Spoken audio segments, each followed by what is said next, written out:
हम्म 26 number से दे रहे हैं। बोलते हैं तत्र अवीतम शेषवत, है ना। अवीत जो था वो शेषवत होता है। वीत और अवीत दो भाग में किया था। वीत में कौन कौन आते थे? वीत में पूर्ववत, सामान्य, तो दृष्टा, ये दो आते थे। और अवीत में शेषवत आता है। ठीक है, तो वीत और अवीत शेष इसलिए दे रहे हैं तत्र अवीतम शेषवत। अवीत जो होता है शेषवत होगा। मतलब यहाँ पर शेष को ही अनुमान किया जाता है। जैसे पृथ्वी इतर भिन्ना, इतर भिन्ना मतलब शेष रह गई, इतरों से भिन्न है, केवल शेष रहेगी। आठों से शेष है, आठों को छोड़ दिया तो केवल पृथ्वी रह गई। तो उस पृथ्वी में इतर भिन्नत्व मतलब शेषत्व सिद्ध करते, इसलिए इसका नाम है शेषवत। तो उसको दे रहे शिष्यते परिशिष्यते इति शेषः, ये शेष का विग्रह है। शिष्यते, शिष्यते मतलब जो शेष रह जाता है, बाकी बच जाता है, उसी को परिशिष्यते इति शेषः। शिश्लरी विशेषण धातु से घय कर देंगे तो ये शेष बन जाएगा। कर्मणि घय कर देंगे, शिष्यते जो बच गया है उसको ही शेष बोलते, शेष बोलते। स एव विषयतया यस्य अस्ति अनुमान ज्ञानस्य तत्शेषवत्, वही शेष। स एव मतलब शेष एव, शेष ही विषयतया विषय रूप से, विषय रूप से यस्य अनुमान ज्ञानस्य अस्ति, ऐसे लेने का। यस्य अस्ति अनुमान ज्ञानस्य है ना, यस्यास्ति अनुमान ज्ञानस्य, इसको करने का यस्य अनुमान ज्ञानस्य अस्ति विषयः। जिस अनुमान ज्ञान का विषय ये शेष ही होता है, उसी अनुमान को बोलेंगे शेषवत। जैसे पृथ्वी इतर भिन्ना गंधवत्वात्, यहाँ पर ये अनुमान का विषय क्या है? ये किस विषय, किस साध्य को सिद्ध कर रहा है? नहीं, पृथ्वी इतर भिन्ना शेषवत, इस अनुमान में साध्य क्या है? साध्य है पृथ्वी, पृथ्वी पक्ष है, पक्ष। हाँ अच्छा, गंध ना, गंध हेतु है, गंधवत्वात् हेतु। अच्छा और साध्य क्या है? इतर भिन्नत्वम, इतर भिन्नत्वम, इतर भिन्नत्वम साध्य है, साध्य। तो ये इतर भिन्नत्वम जो साध्य रहा, ये क्या, ये शेष ही है ना। इतर से भिन्न हो गया मतलब शेष बच गया। हाँ, शेष तो जिस अनुमान का साध्य शेष होता है उसी अनुमान को शेषवत बोलेंगे। जैसे पृथ्वी इतर भिन्ना गंधवत्वात्, इस अनुमान का साध्य है इतर भिन्ना, इतर भिन्ना मतलब शेष। जिस अनुमान का साध्य शेष हो जाता है उसी अनुमान को शेषवत बोल देंगे।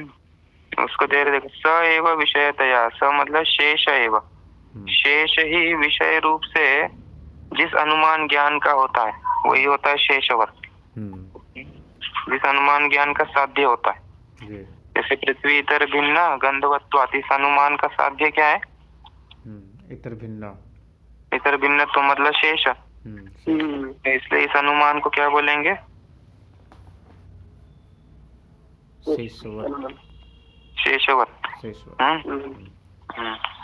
उसको दे रहे देखो, यदाहु, इसको न्याय भाष्य में वात्स्यायन ऋषि ने लिखा है। देखो, प्रसक्त प्रतिषेधे अन्यत्र प्रसंगात शिष्यमाणे संप्रत्यय परिशेषः, इसको याद रखना चाहिए। परिशेष का अर्थ बताया है वात्स्यायन ऋषि ने न्याय भाष्य में। न्याय सूत्र लिखे गौतम ऋषि, इसके ऊपर भाष्य लिखे इन्होंने वात्स्यायन भाष्य। तो ये क्या बोलते हैं? प्रसक्त प्रतिषेध है, प्रसक्त का प्रतिषेध होने पर। जैसे एक राजा है और राजा का 3 पुत्र है, उसमें से सबसे बड़ा वाला पुत्र जो है वो मर गया, और जो दूसरा वाला पुत्र है वो सन्यासी बन गया। तो अभी राज्य किसको मिलेगा?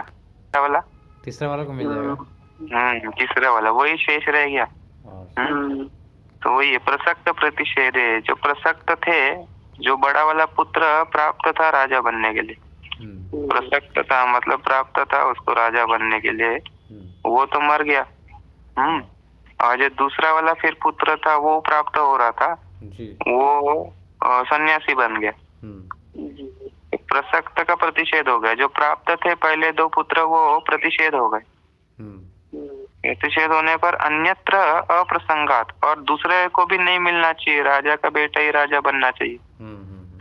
अन्यत्र दूसरा कोई जाति वाला ना बन जाए, दूसरा कोई राजा आके इस पे राज्य ना कर ले। तो अन्यत्र अप्रसंगात, अन्यत्र ये कुछ दूसरे को नहीं मिल जाए राज्य, इसलिए क्या करेंगे, शिष्यमाणे संप्रत्यय। जो शिष्यमाण मतलब बच गया, जो शेष बच गया है, उसी को ही फिर जानना चाहिए कि यही राजा बनेगा। इसलिए इसी को बोलते परिशेष। तो जो प्रसक्त थे, जो प्राप्त थे, उनका प्रतिषेध होने पर दूसरे जगह वो ना चले जाए, इसलिए जो बचा हुआ में जो ज्ञान किया जाता है उसी को परिशेष बोलते हैं। इति न्याय भाष्य, ये न्याय भाष्य में दिया हुआ। आगे बोल रहे अस्य च अवीतस्य व्यतिरेकेण उदाहरणम अग्रे अभिधास्यते। ये जो अवीत वाला जो है इसका व्यतिरेकीण उदाहरणम, व्यतिरेकी उदाहरण अग्रे अभिधास्यते, आगे कहेंगे, अभी नहीं दे रहे इसका उदाहरण यहाँ पर, उसका उदाहरण आगे बताएंगे। अभी बता रहे वीतम द्वेधा।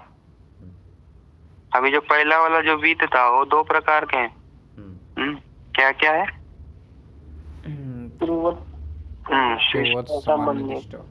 सामान्य तो दृष्टम, ये दो है। तो उसमें देखो दे रहे हैं पूर्ववत क्या होता है। पूर्ववत का लक्षण कर रहे हैं, दृष्ट स्वलक्षण सामान्य विषयम यत् तत्पूर्ववत। ये पूर्ववत का लक्षण है, ठीक है। तो एक होता है विशेष, एक होता है सामान्य। जैसे मनुष्यत्व, ये सामान्य है। क्यों? क्योंकि सब में रहेगा, सब मनुष्य में रहेगा। और उसमें संजयत्व, श्यामानंदत्व, ये विशेष है, ये एक ही में रहेगा। तो एक सामान्य होता है, एक विशेष होता है। तो हमको सामान्य ज्ञान जब हो जाता है, मतलब मनुष्यत्व का ज्ञान हो जाएगा, तो उससे हम किसी भी सामान्य जो व्यक्ति होगा, जो उस आकृति वाला दिखाई देगा, उसको हम ज्ञान कर सकते हैं, हाँ ये मनुष्य है, है ना। तो ये होता है ये सामान्य, ये सामान्य का ज्ञान होने पर आप सामान्य सभी का ज्ञान कर सकते हैं। और विशेष क्या होता है, संजयत्व और ये श्यामानंदत्व, ये दोनों विशेष है। तो इनका ज्ञान करने से फिर इन्हीं का ज्ञान होगा। तो ऐसा ही देखो, वन्यत्व, धूमत्व, ये सामान्य है। वन्यत्व, धूमत्व सामान्य। सामान्य मतलब सकल वन्य आ जाएगा उससे, वन्य का ज्ञान, सकल वन्य का ज्ञान हो जाएगा। धूमत्व का ज्ञान होने से सकल धूम का ज्ञान हो जाएगा। वन्यत्व ज्ञान हो गया तो जहाँ पर भी वैसा आपको चीज दिखाई देगा, लाल लाल थोड़ा चमकदार, ऊपर की ओर ऐसे ज्वाला जैसे चलने वाला, उसको आप वन्य बोल दोगे। और धूम का धुआं जैसे कहीं दिखाई दिया तो धूम बोल दोगे। तो ये सामान्य ज्ञान हो गया। लेकिन विशेष ज्ञान क्या होता है, जो महानसीय वन्यत्व है वो विशेष है ना। महानस में होने वाला जो वन्य है वो क्या है, विशेष वन्य, विशेष वन्य। तो वो विशेष वन्य। और महानस में जो धूम है वो विशेष धूम है। वन्यत्व और धूमत्व ये दोनों सामान्य है। और महानसीय वन्यत्व, महानसीय धूमत्व ये विशेष है ना। जैसे मनुष्यत्व तो सामान्य है, लेकिन मनुष्यत्व में फिर ब्राह्मणत्व, क्षत्रियत्व ये विशेष हो जाते हैं। तो ऐसे ही बोलते हैं लोग, जिस सामान्य का मतलब जिस वन्यत्व का और जिस धूमत्व का, ये दोनों जो सामान्य है, वन्यत्व धूमत्व, जिस सामान्य का विशेष जी। मतलब महानसीय वन्यत्व और महानसीय धूमत्व का आपको ज्ञान हो गया, उनमें व्याप्ति का ज्ञान हो गया। इसी को बोलते पूर्ववत। पूर्ववत, अच्छा। तो आपने सामान्य वन्यत्व धूमत्व का ज्ञान किया था यहाँ पर महानसीय वन्यत्व और महानसीय धूमत्व में। वहां पर आपको ज्ञान हो गया था कि वन्य और धूम एक साथ रहते हैं। तो इससे आपको ज्ञान हो गया कि कहीं पर भी आपको वन्य धूम दिखाई दे दिया, वहां पर वन्य होगा। वन्य होगा, ठीक है। तो उसी में फिर आप अनुमान करोगे कि ये क्या है, धूम। पर्वत में आपको धूम दिखा तो वहां पर वन्य होगा, इससे अनुमान कर देंगे। देखो इसलिए बता रहे थे, दृष्ट स्वलक्षण सामान्य विषयम यत् तत्पूर्ववत। तो उसको लक्षण है दृष्ट स्वलक्षण सामान्य विषयम। इसमें दृष्टम, दृष्टम मतलब हाँ प्रत्यक्ष ना, हाँ देखा गया है, देखा गया। दृष्टम देखा गया है। क्या देखा गया है बोलते स्वलक्षणम। स्वलक्षण, लक्षण होता है स्वरूप, ठीक है। और स्व से लेने का असाधारण स्वरूप मतलब विशेष स्वरूप। दृष्टम स्वलक्षणम मतलब देखा गया है विशेष रूप। जिस यस्य सामान्यस्य बहुव्रीहि समास है इसमें। दृष्टम स्वलक्षणम यस्य सामान्यस्य तत् दृष्ट स्वलक्षणम सामान्यम। जिस सामान्य का विशेष रूप हमने देख लिया है, उस सामान्य को क्या बोलेंगे, दृष्ट स्वलक्षण। जैसे वन्यत्व धूमत्व, इस सामान्य का हमने विशेष रूप देख लिया महानस्य वन्यत्व महानस्य धूमत्व में। दोनों का ज्ञान हमको वहाँ हो गया, विशेष रूप देख लिया। तो ऐसा जो ज्ञान है, जिस सामान्य का ज्ञान हमको हो गया है, वो विषय है जिस ज्ञान का, उसी को बोलेंगे पूर्ववत। मतलब सामान्य रूप से लोग क्या बोल रहे हैं कि पहले देख लिया है उसको, वन्य और धूम को हमने पहले सामान्य रूप से महानस में देखा हुआ है कि वन्य जहाँ जहाँ धूम रहता है वहाँ वन्य होता है। फिर उसी को विषय करके फिर आप अनुमान करोगे कि पर्वत में भी वन्य है क्योंकि वहाँ भी धूम निकल रहा है।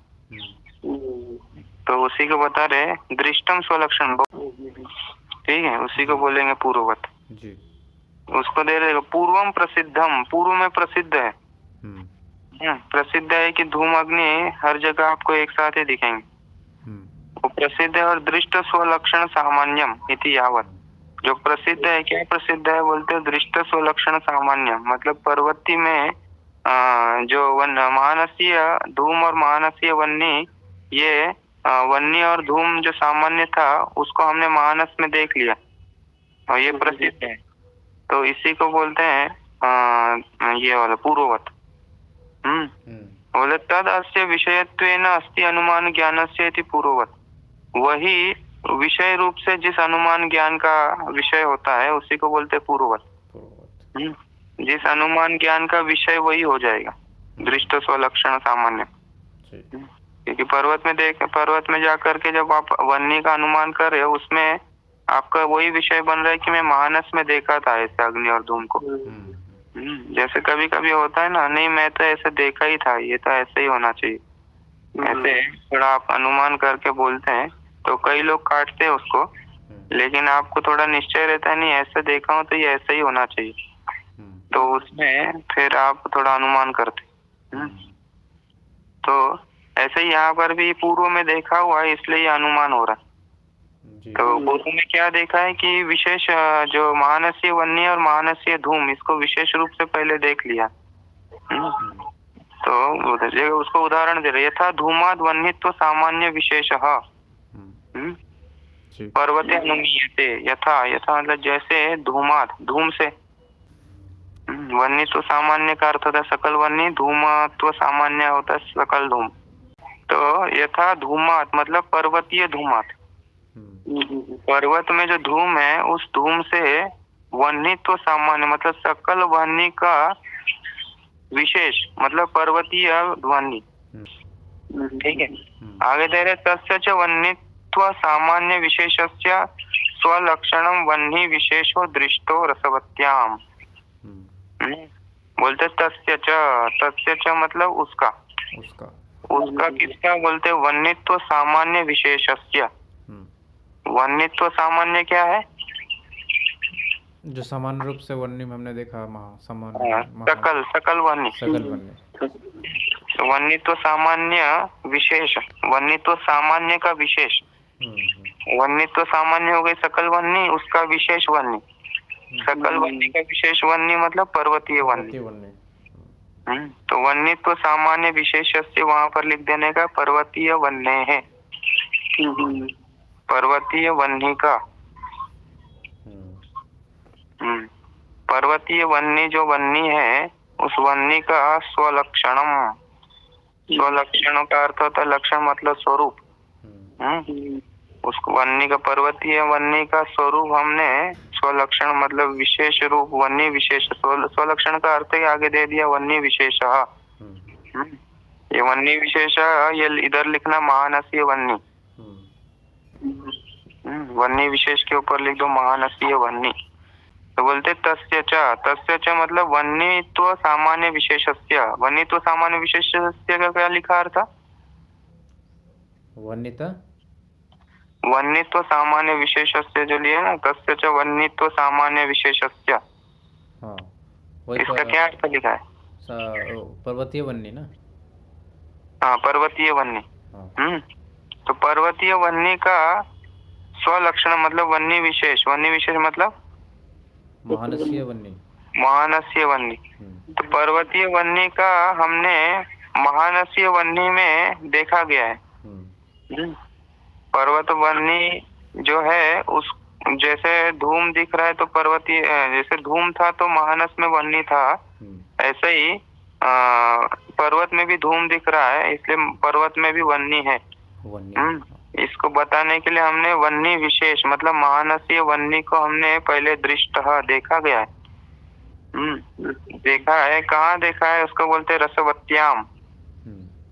रसवत्याम रसवती। रसवती मतलब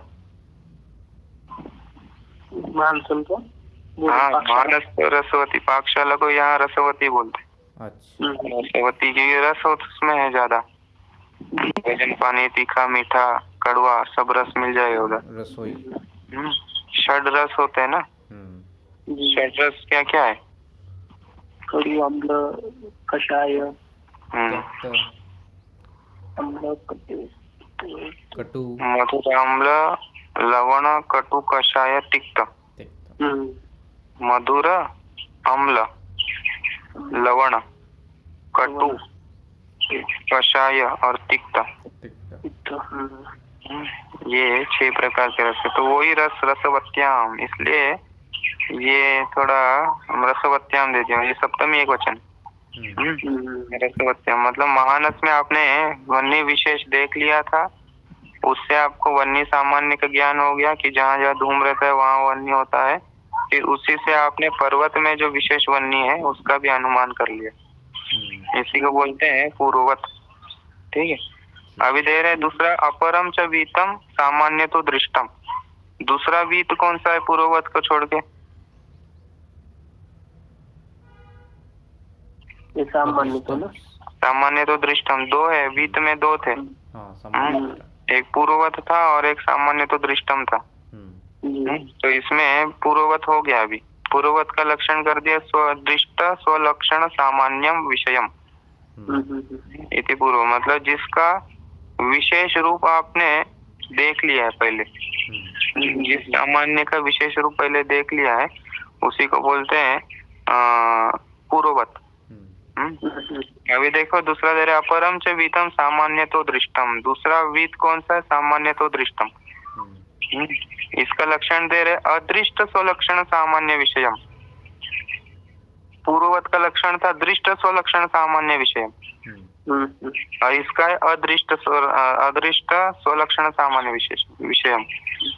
मतलब वहां तो आपने पूर्व में देख लिया है वन्य और आग को मानस में, लेकिन ये सामान्य तो दृष्टम में आपने कभी देखा नहीं है उसको पहले। केवल सामान्य रूप से आपको कार्य कारण भाव का ज्ञान है कि यदि कार्य है तो कारण होगा अवश्य। इसी को बोलते हैं सामान्य अदृष्ट स्वलक्षण सामान्य विषयम, मतलब न दृष्ट स्वलक्षण सामान्यम सामान्य विषयम यदि अदृष्ट स्वलक्षण सामान्य विषय, मतलब देखा नहीं है पहले कभी, विशेष रूप से आपने देखा नहीं। जैसे इसमें इंद्रिय होता है, आपने इंद्रिय चक्षुर इंद्रिय, ये चक्षुर इंद्रिय को देखा है कभी? नहीं देखा है। चक्षुर इंद्रिय को देखा नहीं, लेकिन उसका कार्य आपको मालूम है कि इससे आपको रूप का दर्शन होता है। तो ये कार्य हो रहा है तो उसका कोई ना कोई कारण तो होगा, क्योंकि बिना कारण के कार्य होता ही नहीं। जैसे लकड़ी का टुकड़ा हुआ है पहले, तो आपको मानना पड़ेगा कि एक कुठार तो होगा इनके पास। तो ऐसे ही आपको दर्शन हो रहा है, इस कार्य से ज्ञान होता है कि इसका कारण एक चक्षुर इंद्रिय है। लेकिन आपको विशेष रूप से इसका पहले कभी दर्शन नहीं हुआ। कभी देखा है कि मैंने इंद्रिय ऐसे देखा था एक जगह पे तो वहां पर दर्शन हुआ था? ऐसा नहीं होता।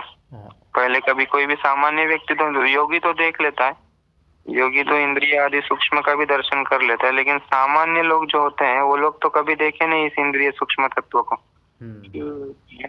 तो इसलिए इनके लिए ये सामान्य तो दृष्ट को दे देते कि ये सामान्य रूप से कार्य कारण तो रहता ही है, इसलिए आपका जो ज्ञान रूपी कार्य हो रहा है उसका कारण ये चक्षुर इंद्रिय तो अवश्य होगा ही। इसलिए ये सामान्य तो दृष्टम में इसको डाल देते हैं लोग। इधर देखो अदृष्ट स्वलक्षण सामान्य विषयम, मतलब पहले उसका कभी भी हमने देखा नहीं है, विशेष रूप से कभी देखा नहीं है। जैसे दे रही था इंद्रिय विषय का अनुमानम, जैसे इंद्रिय विषय वाला अनुमान होता है, इंद्रिय का अनुमान करते कि इंद्रिय है, लेकिन पहले किसी ने कभी देखा ही नहीं इंद्रिय। जैसे वन्नी को तो देख लिया था, वन्नी धूम को मानस में, तो उसको देख करके अनुमान कर लिया, लेकिन पहले कभी इंद्रिय तो देखा ही नहीं है। जब देखा ही नहीं है इंद्रियों को तो फिर अनुमान करेंगे तो इसमें सामान्य तो दृष्टम बोल करके अनुमान करना पड़ेगा। तो यथा इंद्रिय विषय का अनुमानम, देखो उसको दे रहे अत्र ही रूपादि विज्ञानानाम क्रियात्वेन करणत्वम अनुमीयते। यहाँ पर रूपादि विज्ञानानाम ये पक्ष बन जाएगा और क्रियात्वेन ये हेतु बन जाएगा और करणत्वम ये साध्य बन जाएगा। अनुमीयते अनुमान, अनुमान कैसे बनेगा लिख दो आप, रूपादि विज्ञानम ये पक्ष है, रूपादि विज्ञानम करणवत, करणवत्वम साध्य है इसलिए करणवत, और हेतु है क्रियात्वात्, रूपादि विज्ञानम करणवत हेतु करणवत क्रियात्वात्, लिख लिया ये अनुमान। तो उसको दिया जैसे रूपादि विज्ञानानाम क्रियात्वेन करणत्वम अनुमीयते, करणत्व को सिद्ध करना है। करणत्व मतलब इंद्रिय करण है, इंद्रिय साधन है, इसको सिद्ध करना। तो उसके लिए हेतु देते क्रियात्वात्, क्योंकि क्रिया हो रही है, क्रिया हो रही है, जो देखना रूपी क्रिया हो रही है, ये देखना रूपी क्रिया बिना करण के हो सकती है? नहीं, कोई ना कोई साधन होगा। तो वो करण कौन होगा? वो इंद्रिय है, चक्षुर इंद्रिय। तो ये ज्ञान हो जाता है। रूपादि विज्ञानम, रूपादि विज्ञान ये पक्ष है, मतलब रूपादि का जो ज्ञान होता है वो ज्ञान कैसा है बोलते करणवत, मतलब करण वाला है। कोई ना कोई करण होगा तभी तो रूपादि ज्ञान होगा जी। उसका हेतु देते क्रियात्वात्, क्योंकि जब भी कोई क्रिया होती है तो कोई ना कोई करण होता ही है, बिना करण के तो कोई क्रिया होती नहीं। तो इसलिए रूपादि का जो विज्ञान है वो भी कोई ना कोई करण से ही हुआ है, और वो करण क्या है बोलते वही इंद्रिय है, चक्षुर इंद्रिय। तो इंद्रिय सिद्ध हो जाती है इसमें। अभी इसमें कोई बोलेगा बताओ आपने पहले कभी देखा है क्या, तो बोल सकते उसको हाँ मैं देखा हूँ। नहीं, क्योंकि देखा ही नहीं कभी। इंद्रिय देखा है कि वहाँ पर रूपादि ज्ञान एक जगह हुआ था, वहाँ पर इंद्रिय बैठी थी ऐसे? वो तो कोई देखा ही नहीं अभी तक। इसलिए इसको बोलते हैं सामान्य तो दृष्ट होता है कि क्रिया कारण कार्य और कारण में सामान्य रूप से रहता ही है कार्य कारण भाव, तो इसलिए इसको बोलते हैं। देखो तेरे अत्र ही ये हो गया, यद्यपि करणत्व सामान्यस्य चिदादौ वास्यादि स्वलक्षण उपलभ्यते। अभी कोई बोलेगा कि आप जो इंद्रिय को जो सिद्ध कर रहे हो, ये तो इंद्रिय को तो किसी ने देखा नहीं है, लेकिन जब भी कभी कोई छेदन आदि होता है, टुकड़ा उकड़ा होता है, तो वहां पर कुठार को तो लोग देख ही लेते हैं। ये तो सबको दिख जाता है कि टुकड़ा हुआ है तो वहाँ कुठार पड़ा रहता है। कुठार को कारण मान लेते फिर कि जो छेदन रूपी क्रिया हुई है उस क्रिया का हेतु ये कुठार करण है, ये तो देखा जाता है। तो बोलते हैं इसलिए यद्यपि करणत्व सामान्य तो देखा हुआ है, करणत्व सामान्य से चिदादौ वास्यादि स्वलक्षण उपलब्धम। वास्य क्या होता?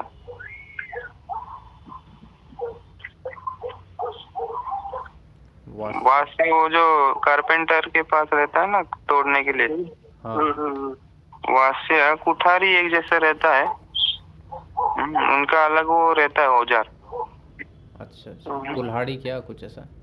कुल्हाड़ी जैसे ही कुछ होगा एक्स होता है। तो वो वास्यादि, तो वास्यादि जो आपका करण है, किसके लिए करण है वो?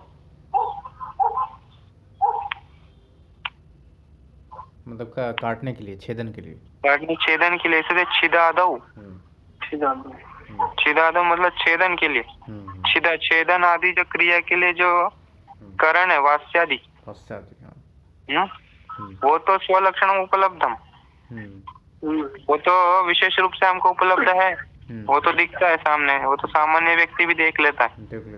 ये छिदादि जो क्रिया हुई है उसका करण है वास्यादि, है ना।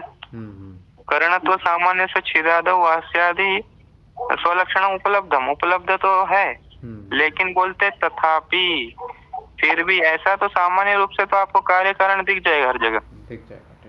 जैसे मिट्टी है तब घट बन गया, ये दिख गया आपको। तंतु था, रस्सी था, इसलिए पट बन गया, कपड़ा बन गया, ये भी दिख जाता है। लकड़ी था उससे खटिया बन गई, ये भी दिख जाता है। ठीक है, भोजन के लिए जो सामग्री था तो भोजन बन गया, ये तो दिख जाता है, कार्य कारण दिख जाता है। लेकिन इंद्रियों में दिखता है क्या कभी कार्य कारण? नहीं, सामान्य रूप से जो बाहर वाली वस्तु है वो दिख जाती है, लेकिन ये इंद्रिय जो सूक्ष्म है इनका कार्य कारण आपने कभी देखा नहीं। इससे बोल रहे तथापि यज् जातीयस्य, यज् जातीयस्य के ऊपर लिख दो इंद्रिय जातीयस्य। इंद्रिय जातीयस्य, तो इंद्रिय जातीय का जो आप करणत्व का अनुमान कर रहे हो, इंद्रिय को एक करण बता रहे हो आप, इंद्रिय एक करण है। इंद्रिय जातस्य रूपादि ज्ञाने करणत्व अनुमीयते। इंद्रिय जातीय जो इंद्रिया है उस इंद्रियों में जब आप रूपादि ज्ञान का करणत्व सिद्ध करते हो, अनुमीयते, तद जातीय से करणस्य न दृष्टम। ऐसा जाति इंद्रिय जातीय वाला करणत्व पहले कभी देखा ही नहीं है हमने। तो तद जातीय में भी इंद्रिय जातीय से लेने का जी, तद जातीय से। तो इसका सामान्य अर्थ यह हुआ कि आपने चलो सामान्य रूप से कुठार, छेदन, मिट्टी और घट और तंतु और पट, ऐसे तो आपने सामान्य रूप से कार्य कारण देखे हुए, ठीक। लेकिन जो इंद्रिय जातीय वाला करणत्व को आपने देखा है कभी? नहीं, इंद्रिय जातीय मतलब इंद्रियत्व वाला कोई करण देखा ही नहीं कभी। तथापि यज् जातीय से रूपादि ज्ञाने करणत्व अनुमीयते, तद जातीय से करणत्व न दृष्टम। स्वलक्षण प्रत्यक्षेण तो किसी ने देखा ही नहीं है। तो इसलिए यहाँ पर सामान्य तो दृष्ट करके बोल सकते हैं, विशेष रूप से कोई बोल नहीं सकता हाँ मैं वहाँ देख रहा था, वो देख रहा था, उसने दर्शन किया और उसका इंद्रिय ऐसे चुपके से बैठी थी आपके अंदर, मैं देख लिया हूँ, ऐसे कोई बोलता है? नहीं बोलेगा, क्योंकि देखा ही नहीं कभी। तो बोलते हैं इंद्रिय जातीयम ही तत्करणम। और जो आप प्रत्यक्ष आदि जो ज्ञान है तत्करणम का लेने का वहां पर प्रत्यक्ष आदि ज्ञान करणम। जी। प्रत्यक्ष आदि ज्ञान का करण, प्रत्यक्ष आदि ज्ञान का करण कौन है यहाँ पर? इंद्रिया। इंद्रिय, इसलिए इंद्रिय जातीयम ही तत्करणम। प्रत्यक्ष आदि ज्ञान का करण इंद्रिय ही है, इंद्रिय जातीय वाला ही है, जिसको आपने पहले कभी देखा ही नहीं। तो तत्करणम के यहाँ क्या लिखा? प्रत्यक्ष ना। प्रत्यक्ष आदि ज्ञान करणम। प्रत्यक्ष आदि ज्ञान का करण जो है इंद्रिय जाति, वो नहीं देखा है कभी। प्रत्यक्ष आदि ज्ञान करणम। तत्करणम से लेने का प्रत्यक्ष आदि ज्ञान करणम इंद्रिय जातीयम, उसका करण इंद्रिय ही होगा, इंद्रिय फिर कभी आपने देखा ही नहीं। बोलते हैं न च इंद्रिय तो सामान्य से स्वलक्षणम इंद्रिय विशेषा प्रत्यक्ष गोचर अर्वक दृशाम। फिर से वही बात बोल रहे हैं कि इंद्रिय तो सामान्य, इंद्रिय तो सामान्य मतलब सकल इंद्रिय। कितने इंद्रिय है? 10। हाँ 10 16 इंद्रिय। 10 5 ज्ञानेंद्रिय, 5 कर्मेंद्रिय, और मन भी तो है ना, मन 11। तो इंद्रिय तो सामान्य मतलब 11 इंद्रिय। जो सकल 11 इंद्रिय है, सामान्य इंद्रिय है 11 इंद्रिय, उसका स्वलक्षणम इंद्रिय विशेष, उसका जो विशेष इंद्रिय है वो 11 में से कोई एक विशेष ले लो, जैसे चक्षु ले लो। वो विशेष प्रत्यक्ष गोचरो न, वो प्रत्यक्ष से दिखाई नहीं देता। 11 की 11 इंद्रिय है, उनमें से किसी भी एक विशेष का आपने कभी प्रत्यक्ष किया है? नहीं किया है आपने। फिर ये जो दिखता है नाक और जीवा, ये सब क्या है? फिर ये बोलते हैं ये लोग गोलोक है, बस गोलक, मतलब एक बाहर का स्थान है। इंद्रिय तो सूक्ष्म है, उसके अंदर में। यदि ये इंद्रिय होती तो मरने के बाद भी फिर उसको स्वाद आना चाहिए। मर गया कोई व्यक्ति, बोलेंगे नहीं उसका जीवा काट दूंगा मैं और उसको रस देने के लिए बोलूंगा, वो ले पाएगा रस? नहीं, क्योंकि वो इंद्रिय तो सूक्ष्म थी, ये तो केवल गोलक है उसका। मर जाता है ऐसे, आंख खुला का खुला रहता है कई लोगों का, लेकिन उससे देख पाता है क्या? वो नहीं देख पाता, क्योंकि वो इंद्रिय चले गई। ये तो केवल गोलक है उसका, गोलक है। तो ये केवल गोलक दिख रहा है, इंद्रिय को नहीं देख पाएगा कोई भी। तो इसलिए बोलते हैं इंद्रिय तो सामान्य से स्वलक्षणम इंद्रिय विशेष, जो इंद्रिय विशेष है वो कभी भी प्रत्यक्ष गोचरो न यहाँ ले लेने का, न प्रत्यक्ष गोचर, कभी देखा ही नहीं। कौन नहीं देखा? बोलते अरे योगी लोग तो देख लेते। तो बोलते नहीं, योगी का बात नहीं कर रहा मैं, बोलते अर्वाक दृशाम।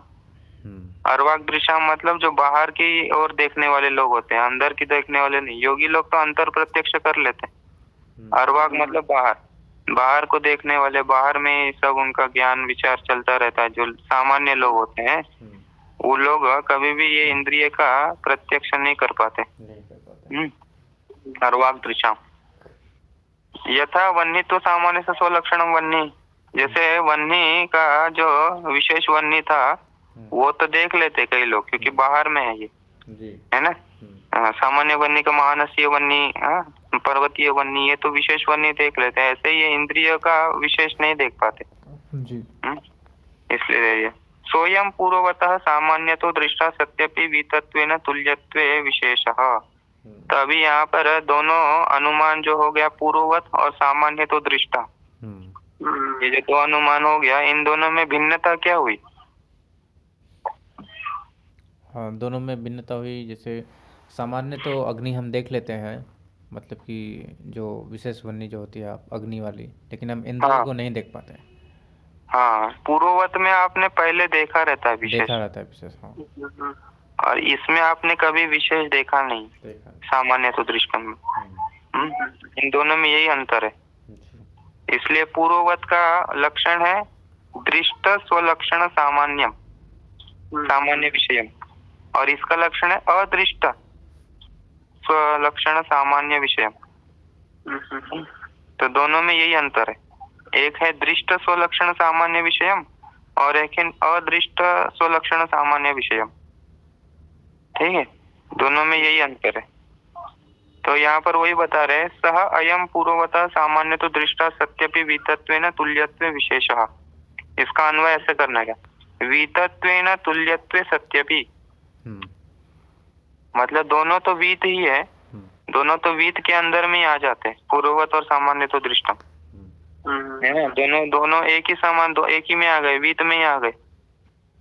तो वीतत्वेन तुल्यत्वे सत्यपि, वीतत्व रूप से तो दोनों समान ही है, दोनों एक ही है, क्योंकि वीत में ही आ गए दोनों भी। वीतत्वेन तुल्यत्वे सत्यपि, वीतत्व के ऊपर 1 नंबर लिख दो। वीतत्वेन, आगे है तुल्यत्वे, तुल्यत्वे पे 2 लिख दो। तो वीतत्वेन तुल्यत्वे सत्यपि पे 3 नंबर लिख दो। तो वीतत्वेन तुल्यत्वे सत्यपि, मतलब वीतत्व रूप से तो दोनों समान थे, वीतत्वेन तुल्यत्व सत्यपि, दोनों समान थे, फिर भी फिर आगे लिखना है पूर्ववतः, जो ऊपर है पूर्ववतः सामान्य तो दृष्टात्, सामान्य तो दृष्टात् में 5 नंबर, फिर आगे स अयम विशेषः, स अयम 6 लिख दो और विशेषः 7। तो क्या अन्वय हो गया, वीतत्वेन तुल्यत्वे सत्यपि पूर्ववतः सामान्यतो सह अयम दृष्टात् अयम, अयम दृष्टात् विशेष, दृष्टात् ही सामान्य तो दृष्टात् एक ही है, हाँ सामान्य दृष्टात् 5 नंबर। स अयम विशेषः, तो इसका अर्थ है वीतत्वेन तुल्यत्वे सत्यपि, वीतत्व रूप से तो दोनों समान ही थे, दोनों बीच में ही आ रहे, लेकिन फिर भी पूर्ववतः सामान्य तो दृष्टात्, पूर्ववत का सामान्य तो दृष्ट से क्या विशेष है, बोलते स अयम विशेष, हाँ वही विशेष है। वही विशेष मतलब कि पूर्ववत में दृष्ट था, मतलब आपने पहले देखा हुआ है उस विशेष को, लेकिन सामान्य तो दृष्टम में आपने उस विशेष को देखा नहीं कभी, यही दोनों में अंतर है। स अयम, स के यहाँ लिख दिया तो कि अदृष्ट स्वलक्षणम, सह अयम, सह का वहां लिख दो अदृष्ट स्वलक्षणम। तो अदृष्ट स्वलक्षणम ही इन दोनों में अंतर है,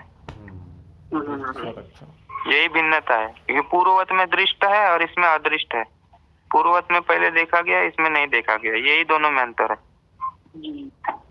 आगे दे रहे अत्र च दृष्टम दर्शनम, यहाँ जो लक्षण किया था दृष्ट स्वलक्षण सामान्य विषयम और अदृष्ट स्वलक्षण सामान्य विषयम, इसमें दृष्ट का अर्थ होता है दर्शनम, देखना, ठीक है, देखें, और सामान्यतः इति सामान्यस्य, सामान्य का देखना, ऐसे सामान्यतः का अर्थ है सामान्यस्य।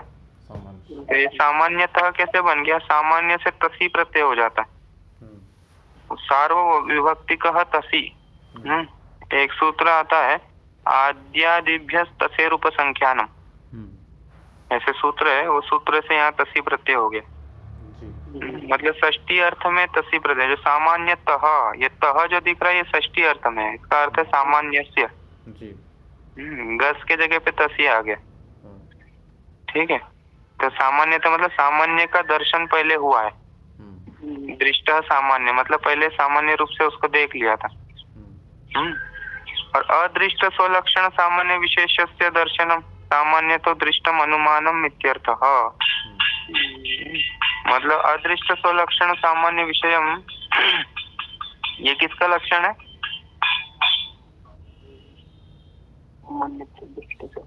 सामान्य दृष्ट का। अदृष्ट स्वलक्षण सामान्य विशेषस्य दर्शनम, मतलब सामान्य विशेष का हमने पहले अदृष्ट है वो देखा नहीं कभी, उसका अर्थ दे रहे सामान्यतः अदृष्टम अनुमानम इत्यर्थः, सामान्य रूप से आपने कभी देखा ही नहीं उसको, इसी अनुमान को बोलते सामान्य तो दृष्टम। मतलब उसका विशेष रूप आपने कभी देखा ही नहीं, इसलिए इसको बोलते हैं इसी अनुमान को बोलते हैं सामान्य तो दृष्टम। आगे देखो, सर्वं च एतद् अस्माभिः वार्तिक तात्पर्य टीकायां व्युत्पादितम् इति न इह उक्तम विस्तर भयात्। ये वाचस्पति मिश्र जी बोलते हैं सर्वं च एतत्, ये सब जो है हमने एतद् अस्माभिः मतलब हमारे द्वारा, मेरे द्वारा, अस्माभिः तृतीय बहुवचन में बनेगा अस्मत् का, तो अस्माभिः मतलब हमारे द्वारा ये सब, एतद् सर्वम ये सब न्याय वार्तिक तात्पर्य टीकायाम, ये न्याय वार्तिक तात्पर्य टीका इन्होंने लिखा हुआ है, ये न्याय के ऊपर टीका है इनका, क्योंकि इन्होंने 6 के 6 दर्शन पे टीका लिखा है। अभी हम इनका ये वाला टीका पढ़ रहे हैं, सांख्य वाला, है ना। तो न्याय वाला जो इन्होंने टीका लिखा है, न्याय वार्तिक तात्पर्य टीकायाम व्युत्पादितम, ये सब हमने उसमें व्युत्पादन किया हुआ है। सामान्य दृष्ट का क्या होता है और पूर्वज क्या होता है, ये वहाँ पर हमने व्युत्पादन किया हुआ है। न यह उत्तम विस्तार भयात, यहाँ पर उसको नहीं कहा गया हमने। क्यों नहीं कहा? क्योंकि विस्तार ज्यादा हो जाएगा इसलिए। तो इनका कहने का मतलब है वो भी मैंने लिखा है, वो भी पढ़ लो आप। वो पढ़ोगे तो उसमें और आपको जानकारी मिल जाएगा। अभी आ रहा है लास्ट में शब्द, तीसरा वाला शब्द है, शब्द को बता रहे। देखो देखो अभी ये शब्द ज्ञान कैसा होता है, ये बच्चे को भी होता है। जैसे समझो एक पिताजी, एक बड़ा भाई और एक छोटा भाई है। छोटा भाई बहुत छोटा सा है और उसको मतलब थोड़ा थोड़ा अभी ज्ञान हो रहा है, पूरा ज्ञान नहीं है। तो पिताजी जो है बड़े भाई को बोलेंगे अरे पेन दे दो, तो बड़ा भाई जा करके पेन उठाएगा वहां से टेबल से और पिताजी को दे देगा। तो ये छोटा भाई देखता है उसको। फिर दूसरे बार फिर से पिताजी वो बड़े भाई को बोलेंगे कि पेन दे दो, तो फिर वो बड़ा भाई लेकर के टेबल से पेन उठा के पिताजी को दे देगा। ऐसे वो छोटा भाई जो है 2-3 बार देखा, उसको देखने के बाद तीसरा और चौथे बार जब पिताजी बोलते पेन दे दो, तो वो छोटा भाई जाकर के टेबल से पेन उठा के पिताजी को दे देता है ना। ये तो सामान्य सबको देखा गया। तो वहाँ पर वो छोटे भाई को किसी ने सिखाया है क्या ये जो है ये पेन होता है? नहीं। और दे दो का अर्थ होता है कि उठा के ला के देना है। नहीं। तो इसको पढ़ाया नहीं, वो तो सुना नहीं, क्लियर। वो केवल सुनते सुनते देखते देखते उसको ज्ञान हो गया, है ना। तो यही होता है, इसी को बोलते हैं शब्द ज्ञान। शब्द ज्ञान भी अनुमान पूर्वक होता है हमेशा। जैसे वो छोटा भाई ने जब सुना कि पेन दे दो, तो उसने अनुमान किया कि पेन मतलब ये कलम को बोलते हैं। तो पेन ये जो पद है, इस पद का अर्थ है वो कलम, ठीक है। तो ये उसने अनुमान कर लिया, ये पेन पद का अर्थ है कलम लिखने वाला। और दे दो का अर्थ है वो क्रिया, कि उसको उठा करके पिताजी के हाथ तक डालना है उसको। ये क्रिया का अर्थ है दे दो, ये उसने अनुमान कर लिया। तो यही अनुमान पूर्वक ही शब्द ज्ञान होता है जी। पहले अनुमान किया होगा, उसके बाद में शब्द ज्ञान होता है। तो इसलिए अनुमान के बाद में अभी शब्द का लक्षण कर रहा है। तो देखो मैंने जो भेजा है उसको देखो अभी। वहां पर एक होता है प्रयोजक कर्ता। प्रयोजक कर्ता मतलब प्रेरणा देने वाला, दादाजी है। और प्रयोज्य कर्ता मतलब जिसको प्रेरणा दिया है, जैसे पिताजी। और एक होता है दृष्टा, जो छोटा बालक है। तो प्रयोजक कर्ता जो होगा दादाजी, वो प्रेरणा देगा पिताजी को कि गाम आना या गाय को लेके आओ, ऐसे बोलेगा वो प्रयोजक कर्ता। दादाजी ने प्रयोजक कर्ता पिताजी को बोला कि गाम आना या गाय लेके आओ। तो पिताजी गाय को ले आए। गाय कहाँ बांधा हुआ था, उसको लेके आए। तो वो जो छोटा दृष्टा बालक है उसमें लिखा है, देखो श्रवण किया, उसने श्रवण किया उसको, सुना गाम आनाया, ये सुना और देखा भी। क्या देखा? कि गाय को लेके आए पिताजी। ये दोनों उसने दर्शन किया, सुना भी गाय मानया का और देखा भी कि पिताजी गाय उठा के लेके आए। तो ऐसे होने के बाद बालक अनुमान करेगा, फिर बालक अनुमान करेगा क्या अनुमान करेगा कि गाम, गाम का अर्थ है गाय को, और आनय, आनय का अर्थ है लाओ। तो उसने अनुमान क्या किया कि गो शब्द का अर्थ है वो गाय, 4 पैर वाला, सींग वाला, पूंछ वाला गाय। एक उसका मन में बैठ गया अर्थ, शब्द अर्थ का ज्ञान मालूम पड़ गया। और आने का अर्थ उसको मालूम पड़ गया लाना रूपी क्रिया। ठीक है, तो उसमें लिखा है नीचे यह पद पदार्थ के संबंध का ज्ञान।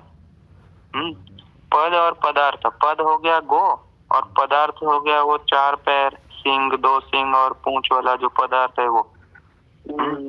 पद पदार्थ के संबंध का ज्ञान जो उसको हुआ बालक को, वो अनुमान से हुआ, है ना। उसने पहले देखा दादाजी बोले गाय लाओ, पिताजी उठा के लेके आए, तो ऐसे देखते हुए उसने अनुमान कर लिया, हाँ गाय बोला तो ये वाला इसको लेके आए, मतलब यही गाय बोलते होंगे।